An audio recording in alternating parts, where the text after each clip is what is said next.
Pub Wisdom. Come join us. You must watch and listen. And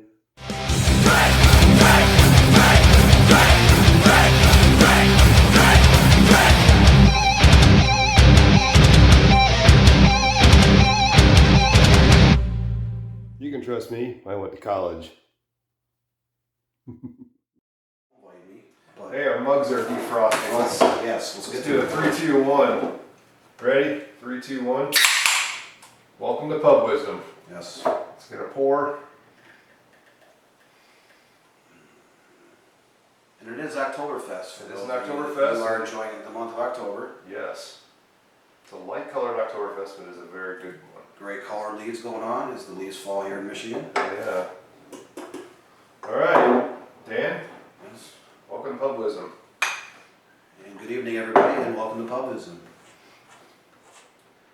Lots going on in the crazy lost world of ours. So, friends and cliques, that's kind of a weird thing we were just talking about. I mean, we can roll on anything you want. Yeah. Should I face the But problem? you know, if you talk about cliques, because really that could lead into anything. I'm 50 years old. Why is there cliques still around? I mean, I get it when you're in seventh grade. It's a very high school mentality. But middle school, high school mentality. You know, you get into college, you grow up a little bit, I thought that stuff went away, but you still see it. You still see it in all circles of society. Yeah, so my neuroscience nerd starts kicking in, and I think of something about the human brain is only really geared to maintain like 100 to 250 maximum relationships. So in that sense, I think they want to be selective to the point. And I think women more so than men want to be selective because they're selective about their males, right? And then vice versa. I think men are selective of women in that sense. But that's a whole other subject they can roll off of. But it seems like it's a little easier to start riffing when got a few in me. But this is just the first one. I think that's with anybody. Once you get a couple in India, I mean, no holding back. So Dan, you're a journalist by trade, by training education, and you started down that field, and then that's kind of a subject that's touchy for a lot of people. Like mainstream media has kind of lost its damn mind. It's beyond that. Or really has no mind. It has no mind of its own. Let's put it that way. Yeah. The corporate interests around the globe have completely and totally overtaken the media.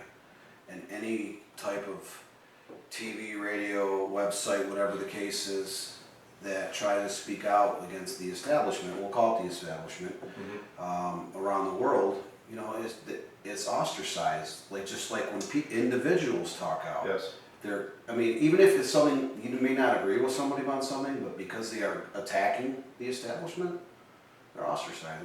I mean, I don't always agree with someone like Alex Jones, but he's been very non-bashful, so to speak, about attacking people. And they're trying to sue him for almost $1 billion. Are those people ever going to see that money? No, they're not. Like him or not. Yeah. Like him or not. I really don't care for the guy because I think he's batshit crazy, but where is our freedom of speech when that happened? Yeah. I mean, where did it go? I mean, it just goes right, like even down to the He didn't pull a trigger. Right, but all down to all the social media networks. And there's literally hundreds of social media networks around the world. Mm-hmm.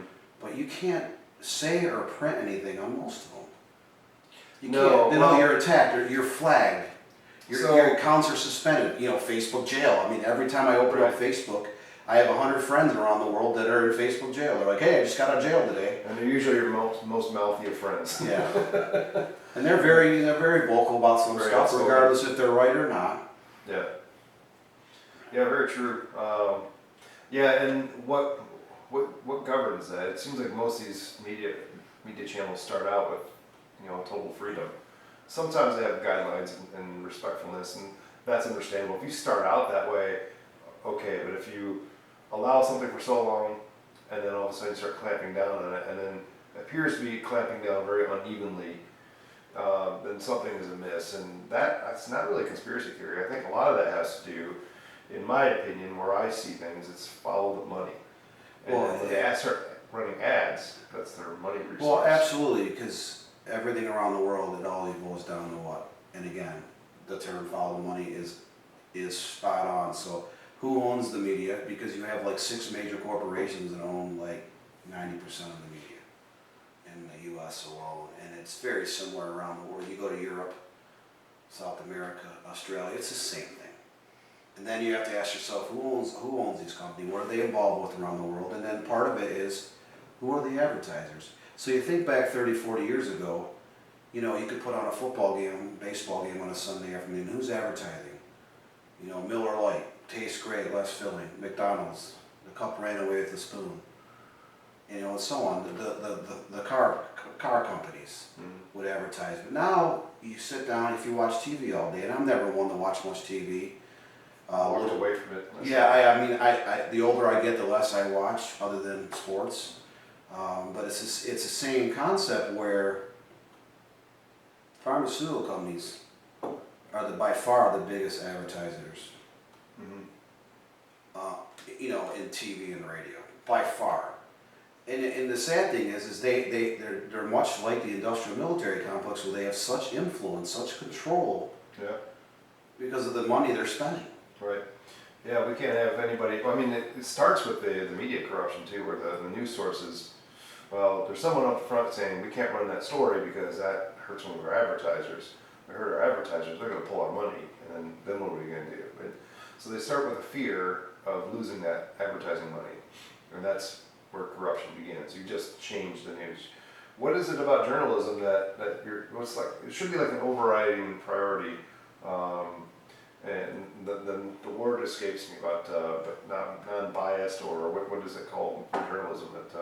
Well, I think part of it goes down, what we've seen the migration in the media in the last, say, quarter century. The newspapers and the magazines in the late 1990s, early 2000s, they started feeling the pinch a little bit. Layoffs, and it hasn't stopped. And this is when you were getting right, and so over 25 years, you've seen that scope narrow down to like, it's like 10% of the business is still around, and these people are all overworked, but there's no checks and balances. So you could have the talking heads on whatever flavor of the television station you want on, you know, whether it be NBC, you know, Fox, CBS, whatever fits your fancy. But at the end of the day, they're just giving you a taste, a sliver about what they want you to know about a particular reading topic. a script. There's no checks and balances. There's no newspapers and actual real journalists digging deep to try to find the truth of a matter, or whatever topic you're talking about. At the end of the day, and then people just sit there and they're too lazy to research. True. I mean, people are very lazy. They don't even want to go online and try to figure out how to, you know, fix something. So Right.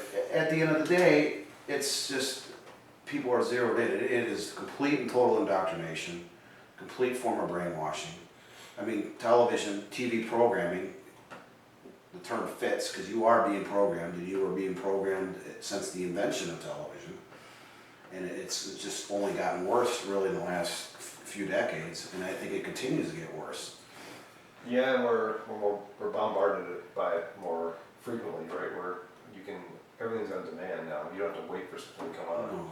You don't have to plan your life around it. Now you can just watch it whenever, and you can absorb so much more of it than that. And people they want instant gratification. And I'll give you an analogy. So when we were little kids, like growing up in the 80s, and you got your allowance, your paper, route money, and you wanted to go to the music store, like we grew up here in Michigan, Harmony House was a big chain, but there were lots of chains and malls and strip malls and independent stores. At least 2 in every mall. Right. If you wanted to go buy a cassette or a record, you know, whether it be an album or single, and the music formats. Cassettes. Yes. The music formats don't really matter. The point is, you would go down to the record store, and my dad, I remember in 1987 when I was in 9th grade, Harmony House opened up a location 2 miles away, and I talked my dad into taking me there. He let me, you know, walking up and down the aisles, going through the albums and singles for, you know, 45 minutes, and picked a few things out. I had a paper route at the time, and, you know, but Just making a selection. but you had to go through those bins. Yeah. And then you found something you like and you took it home. Nowadays, people can just go online, make a couple clicks, buy something or download illegal, whatever avenue you're taking, instant gratification. Just like now, they turn the TV on, they sit there and they stare at the screen, and they're being brainwashed, indoctrinated about something. Instant gratification, even though they have any clue that everything they're being told is a half truth or no truth at all. Do you think our hypnotic symbol or symbolism behind this will draw the audience in? I really spent a lot of time programming It's this. almost like a kaleidoscope, like you're I don't know what it is, but I feel like drinking. The subliminal advertising. I mean, And Stephen Wright said something about, yeah, last year I saw a subliminal advertising for a split second. Subliminal advertising executive for a split second. It's pretty funny. Stephen Wright's one-liners are some of my favorites. it was a classic. Yeah. You know, some people are scared of heights.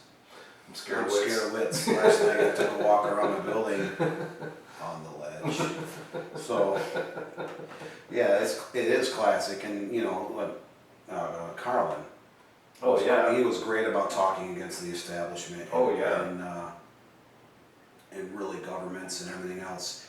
And he did it in a funny way, but he was speaking truth 20, And he 30, was 40 years teaching you ago. along the way, and he was teaching your brain to kind of question things. Yeah. You can walk all that back to his early days. He was like was he doing black and white, like Ed Sullivan kind of stuff? Yeah. It seemed like he was just around forever, but yeah, and even back in the day, his early stuff is just like really just toying with the English language and stuff, but making you think. And But people don't want to think. no, They want to be entertained. That's why you hear the terms of bread and circuses. You give people enough, and they're satisfied.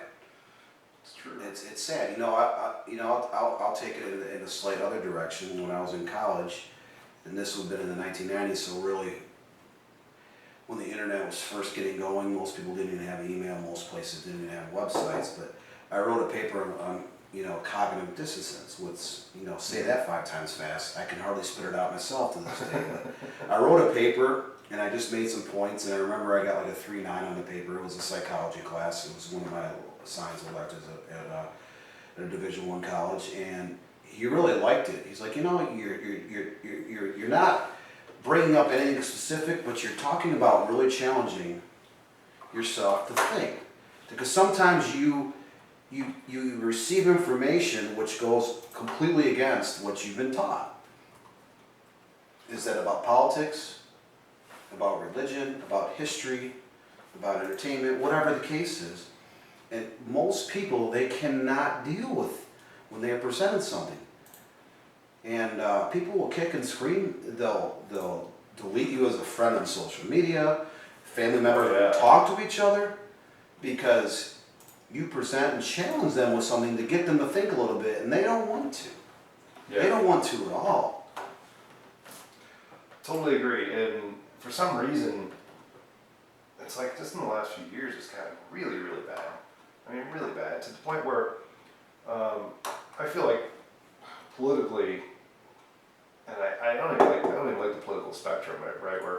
But most people are very digital with that, and it goes back to simple-minded thinking. Like, you're the left or you're the right. That's it. That's how some people think. And I like to think of that as a sliding scale or a spectrum, right? So there's centered, and there's like left of center, right of center, and there's the extremes, which are the ones that really piss you off. But mostly the last few years, I've had my more liberal-leaning friends, the ones that seem to have taken it harder, like just during all the lockdown stuff or whatever. And they was telling me about it a while back, and I've told a few people about this. It's actually kind of hard for me, but my one friend who basically told me he couldn't be friends anymore, just out of the blue. I'm like, Because you didn't share the same political view. right, and it's like, I can say it over and over again. So I told him, it's like, I'm not a fan of Trump. I'm really not. I think the guy's a total narcissistic asshole, and he's the worst kind of leader to have in that kind of role. However, his stance on China and a few other things had some merit. The way he went about things, not so good. And that's kind of where I stood with that, and I think that's one of the things that really triggered him. I'm like, there's so many left-leaning people are like, Trump just evil bad. You know, and it's like, it goes back Trump to says we have to the be indoctrination, opposite. orange man bad. You repeat a lie long enough, or you Yeah. repeat something negative against a person, a group of people, whatever the case is, even in sports, a coach, an athlete, you repeat it long enough and as many times, it starts to become true to the people. yeah. it is a form of brainwashing. Now, I personally have never been a friend of Trump. I'm not a friend of Biden or any of these people that going back many decades. I mean, and I don't understand it because it's almost a cult following with a lot of these people. It's the idol worship of politicians, and the sad thing is I don't want to get into religion and faith, but I'm I've been active in churches in my life, and some of the people, even in the church, it's like they start talking about the Bible and about try not to have idols in your life, but these people will idolize politicians because they put a capital D or a capital R next to their name. Yeah. And you try to point things out with them. It's like, okay, you say this about this, but you're okay with that. Well, which is it? Because you can't be on both sides. It's like they talk about the Bible. You can't serve two masters. It's one or the other.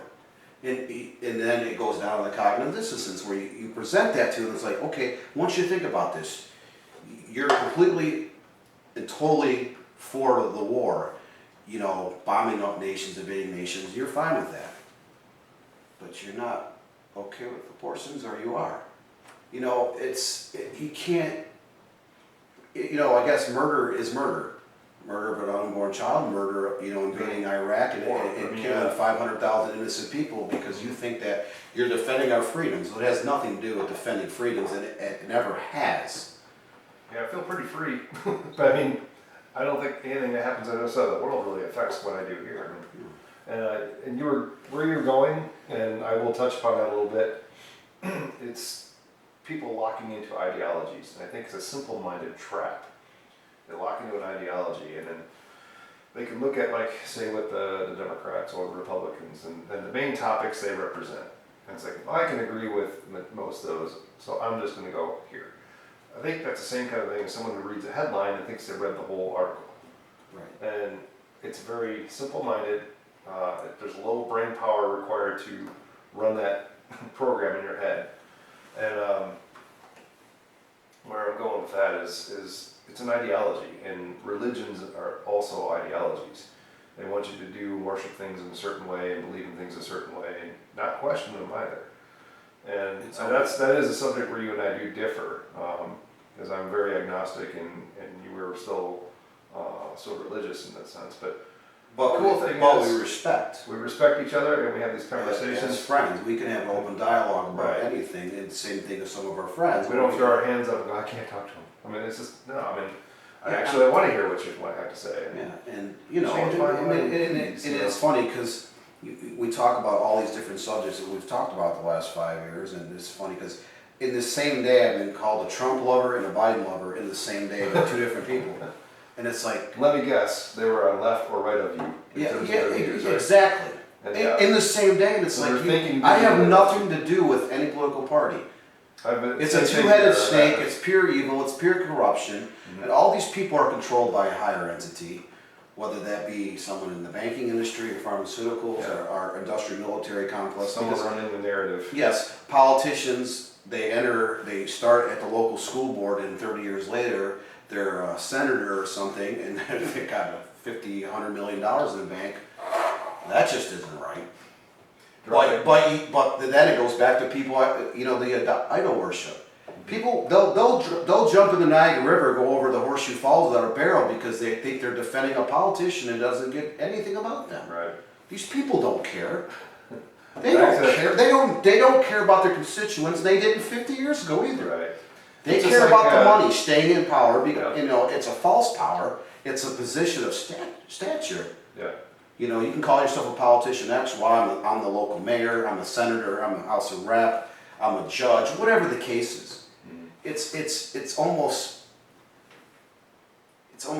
false. I mean, it really is. It's a position. They don't have any real control, but people think they do. But people will jump into the fire and they'll defend because they put an R or D next to their name. It's almost ludicrous. And it's simply because sad, and not just people, educated, very intelligent, semi-wealthy people, and they don't want to hear it. Right. You try to present them the fact that, hey, step away from a minute. Because it's going to force them out of their comfort zone. It's going to force them into possibly admitting that the other side is right. And honestly, it's something we've lost throughout the years. And you hit a couple things, like George Carlin has basically said, about politicians, it's a big club and you ain't part of it. Yeah. And that's, George Carlin in my mind has been the Socrates of our time, in the sense that he's gleaned things away, and he's made you think. He's done it in a very funny way.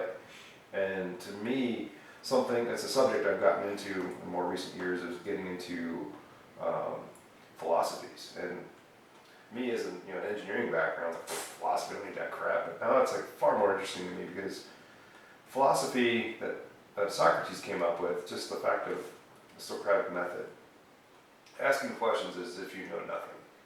And you'll eventually get to the answer. If you start doing that to people that have locked ideologies, and they're just believing in things without understanding them, you can quickly hit that anger button, and they get frustrated because they really don't know what they're talking about. But you just come in there quietly and just start asking them questions, peel those layers away. Some of them know pretty deep. But some people you can't even ask most, one question to. They'll turn around and they'll scurry into their hole. They'll run the other direction. They'll make fun of you.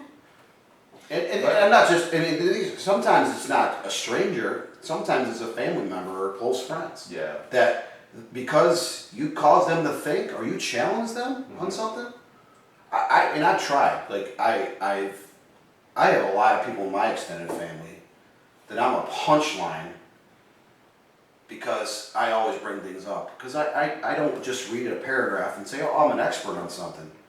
Sometimes it takes hundreds, if not thousands of hours of reading into something, really digging deep over many, many years before you start to see the patterns, before you start to uncover stuff. And unfortunately, a lot of the stuff that I've uncovered in my life is very unsettling.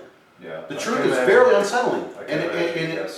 And I always try to comb it through my faith, but it is unsettling. This world is under evil influence, and it always has been, but especially in today's arena where you have technology, where it's a lot easier to brainwash somebody into thinking a certain way, and their mind's trained and they don't want to step out of their comfort zone. It certainly makes you think of the 1984 book, right? Yeah.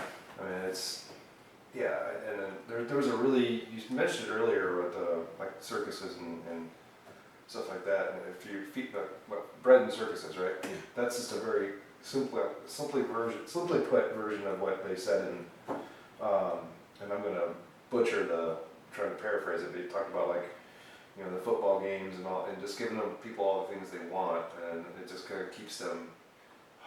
I'm totally gonna. I probably should look it up, but it was a much more long, dragged out way of stating that all the things that we're enjoying right now are just little things that keep us in line, right? I mean, I even think about it when I mow the damn lawn. It's like, why am I spending an hour or two a day or a week trimming the lawn for something? It's like, why don't I just have gravel and low maintenance? Or it's like, why am I doing that? And then you have neighbors that'll nitpick, and it's like, well, that person's not mowing the lawn. I'm like, it's like, why am I doing this? And I could be doing something far more productive or far more valuable to my life or my children's lives or my friends or whomever.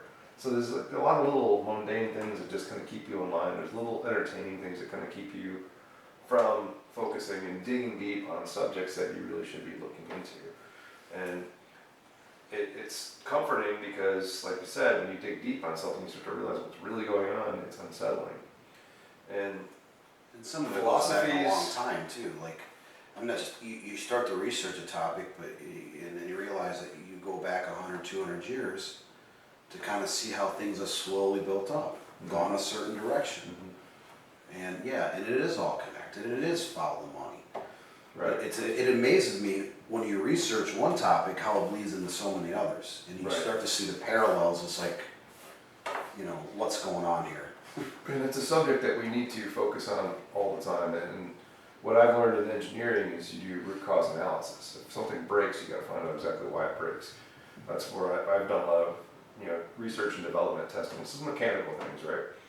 If something fails, you have to find out why it failed, and you have to make that better.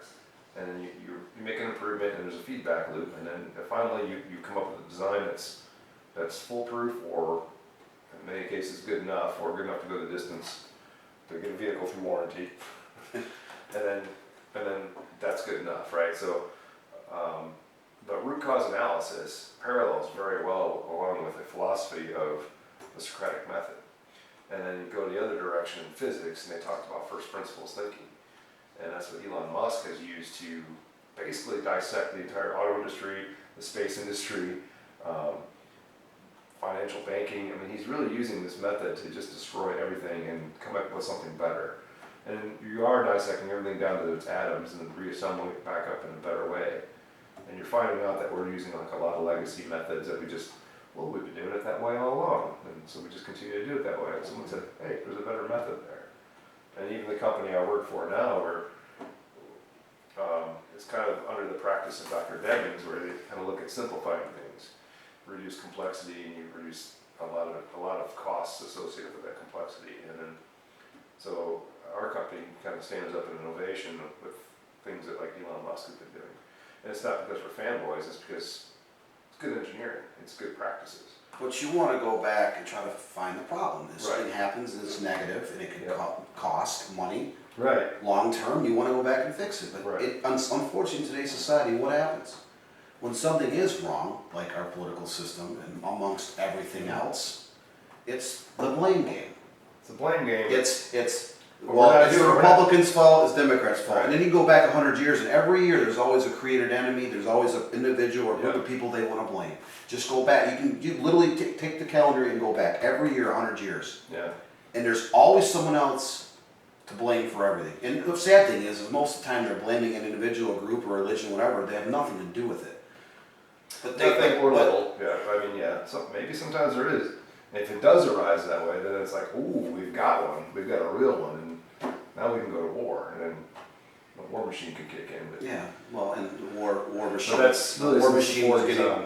War Machine was getting pretty trigger happy because all the attention was going to COVID and the pharmaceutical companies, which are making record profits, by the way. We won't talk about the fact that these people are getting beyond filthy rich CEOs. I mean, the amount of money they're bringing in from all these drugs and vaccines and whatever else they want to call things. And our governmental-based entities that are supposed to regulate that and protect us from them are all, hey, guess what? The guy that was in charge of that, now he's working for one of those companies. Well, they all. Big It's salary. a great, Wait a second. great parachute. It's a recruitment tool. I can be in politics for 25, 30 years, and I'm 60 years old, I retire from politics, and I walk into a 6-7 figure job.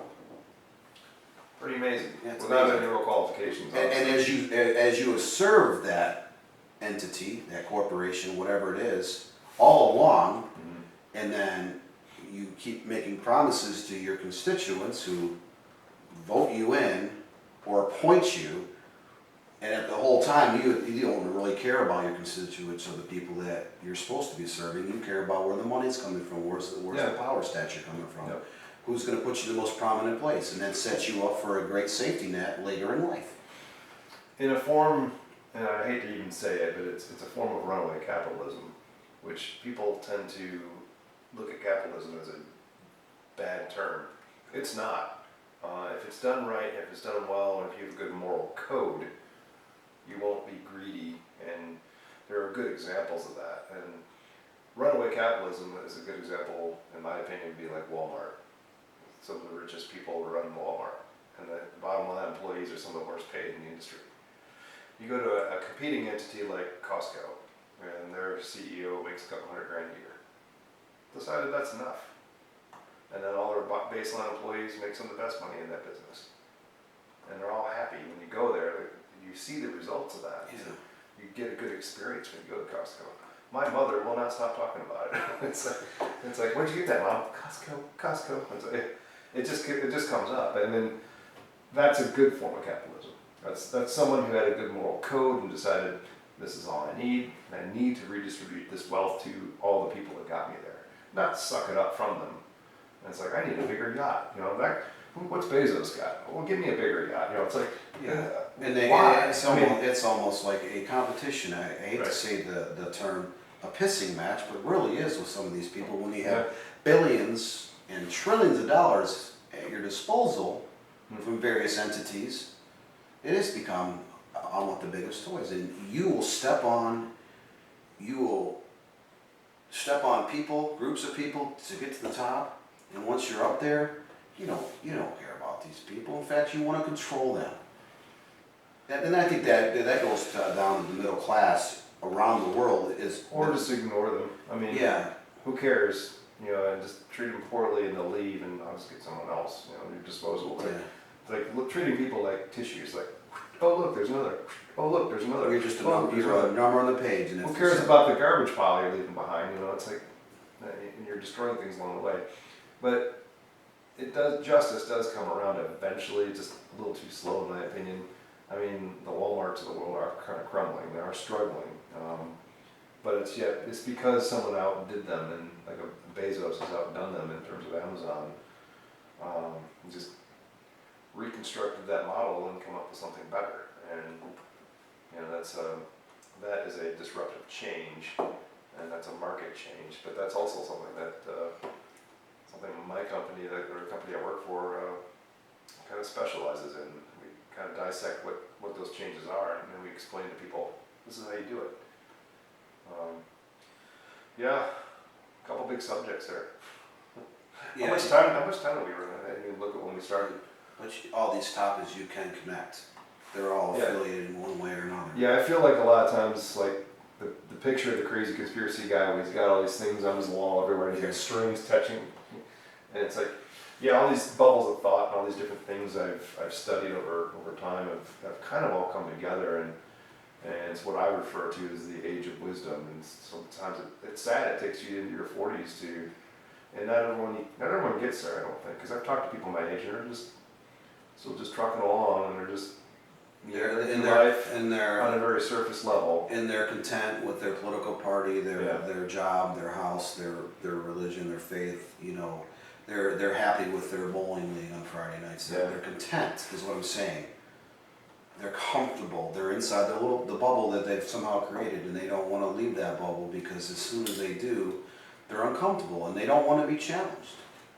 Yeah, and this is people of all walks of life. You know, your religion, your skin color, your political views, doesn't matter. People want to be comfortable. They want to be in their bubble, their community, whatever it is, their social club.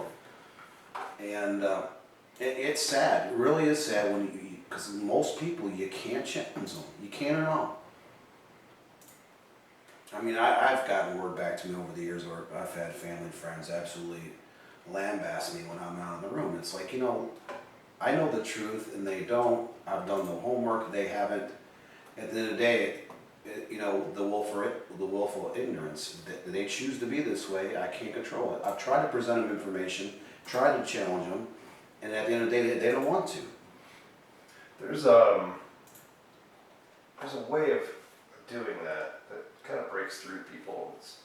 It takes a longer form of questioning, and they call it the street epistemology, I think what they call it, where I've watched this work with, and I've watched a lot of debates with like atheists versus religious people, and these guys will do like this epistemology where they'll go up to random people in the street, or even like these Christian school colleges, and they'll just have a little conversation with people, and they'll start out with like, how firmly do you believe in this particular topic? You know, give me a percentage from 0 to 100, and then as they kind of ask some just basic level intelligent questions and get them to think a little bit about it, and then it's like they'll start to open up again, and they'll come back a little bit later and what's your confidence level in that same subject, and then they'll come back with a percentage that changes, and it starts to shift them a little bit, gets them thinking, and it's a pretty interesting series of videos I've watched on that, and it's a good way to, I think, approach people sometimes. But I brought this up, like the IQ curve, and again I can go back to George Carlin, who talks about it. He goes, you know, think about the average person, right? You go think about that person. Like, think about how smart actually goes, think about how dumb that motherfucker is. And he goes, think about half the motherfuckers out there are dumber than that. Like, he was pretty blunt. He was pretty blunt. I mean, he had to use cursing to get his point across, but he was right. And he was up here on that curve. Yeah. His IQ was like 155. I mean, he was up there. So, I mean, think about it. If you're over 115, I mean, 14% of the people you can technically relate to an IQ. And IQ is a touchy subject too, because that even has been under attack from certain ideological groups, right? Where they're trying to think, well, people are all the same. We're all the same. We're all the same. No, we're not. And if we were all the same, one disease would kill us all. And we just had a pretty good example of that, didn't we? We had a new disease come in and not everyone died. Because we're not all the same, and it's maybe not the best example, but I mean, when we're talking about IQ, and that, to me, going back to an engineering kind of thing where you're talking about like a computer, it's a faster processor. So a higher IQ is just a faster processor. But if you load in junk software on a high, fast processor, you're going to get a bunch of junk out. So you can get an intelligence trap where some very smart people, they've just been reading a lot of dumb shit, and they can regurgitate it very quickly, and they can sound very intelligent about it, but then that's what you get. So I think we got to get people back online with good ancient philosophies, and Greeks were wonderful at that. They've kind of conquered their world at that time, and they had the time to sit there and think about things and come up with these ideas and philosophies. And we kind of make jokes about them now. I mean, and we have different. We think of like hedonists were really just people that, okay, they looked for goods in life. But if you drink a little alcohol, you feel good. That's good, right? Drink too much alcohol, you end up feeling bad.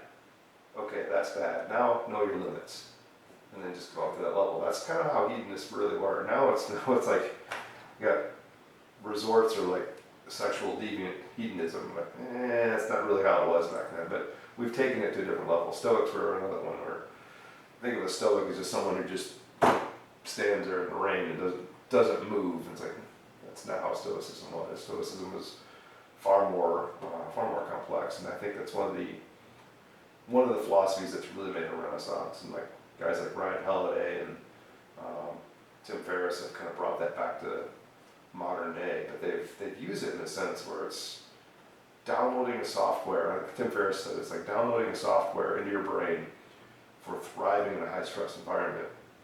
Some of the basic rules are like, does it affect you? I mean, or can you effectively change that's affecting you? Answer yes or no. If it's no concern of mine. If it is, then do something about it. And then you must actively do something about it. And you start doing that, and then people are all afraid and anxious about stuff. You start acting like that, all these weird fears and anxieties start to go away. And then you're far more clear and conscious to think about things and really dig deep on things. I don't know, that's where I've been lately, and I've been able to utilize some of that and practice that in my daily life, and even try to teach little bits of that to my children. And I don't know, their kids are crazy. I hope I'll get somewhere with them. It sounds like, Jason, you want to teach your kids to be able to think, to question things. Because I try to question just about everything that comes across my way, my eyes, my ears. Yeah. And sometimes I question stuff, and then I start to see, okay, this isn't too bad. But unfortunately, over the last 30 years, I keep questioning more and more, and I just realize that you go down these paths, you just start to see that things aren't great. It's not all lovey-dovey. It's not a white picket fence. It's not good. And it's sometimes it's hard to wrap your mind around sometimes, but I do question everything. I try to question. It's good, and I like that about you, because that's one of the things that we both agree on. You do question a lot of things. However, you got to constantly reassess where you're at. It's like, and Stoicism does that. It's like, what do you really need to live, right? And you got a roof over your head, and you got fresh water, you got air to breathe that's clean, and you got food in your belly. All is good. Everything else is a bonus beyond that. And it's a very simplistic way of living and thinking, and I think that's brilliant, right? But people want things. They want. I don't have a lot in terms of our society standards, but you look at people around the world. You go to, third world countries like Ethiopia, or places in South America and in Africa. We have a lot as a society. We have a lot. Our poor people make them look. Our poor people compared to them in general, like rich in that sense, right? And I mean, but it's all about perspective and how you view things. If more people traveled and they did things like that, they were able to view stuff.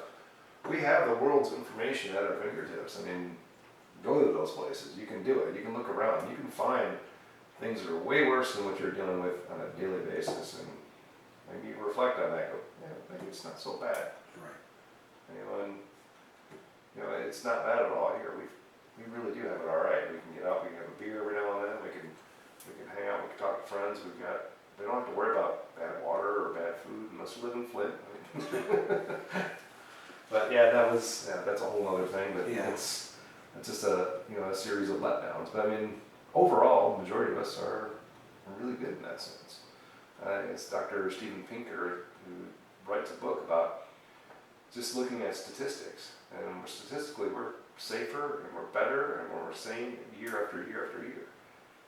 But these devices tell us about every danger out there, all over the globe at any time. I mean, I don't like sharks. I looked at a video on sharks one time on Facebook, and now every time I scroll through Facebook's got those reels, it's always a fucking great white coming at me. I'm like, God damn it. No, I saw Jaws at a young age. Yeah, so did I. I mean, when I saw Jaws as a little kid in the 1970s, because that was before there was cable and VCRs and beta and all that stuff. Jaws was in the theaters for 2 years as one of the biggest movies of all time. 2-year run. Obviously, you have to take into effect that what you were paying for tickets 45 years ago versus what you pay for tickets for now. We always talk about the highest grossing, films of all time. It's always stuff that are recent because they charge a lot more for a ticket than they did back They're then. only in the theaters. But it was in the theaters things are, something that comes in a theater at Memorial Day is usually out of the theaters by Labor Day. Mm-hmm. And shortly after that, people can stream. Oh yeah. Or buy a DVD, or whatever venue. You understand that, DVDs and stuff are slowly becoming a thing of the past. They're not mass produced. They might still be around to some capacity, kind of like CDs and records, although records are making a huge comeback the last 5 years. Like physical copies of Yeah, things. but that's a whole nother world we can talk about. But yeah, that's just the way things are. I mean, Sharks are scary. and I was petrified.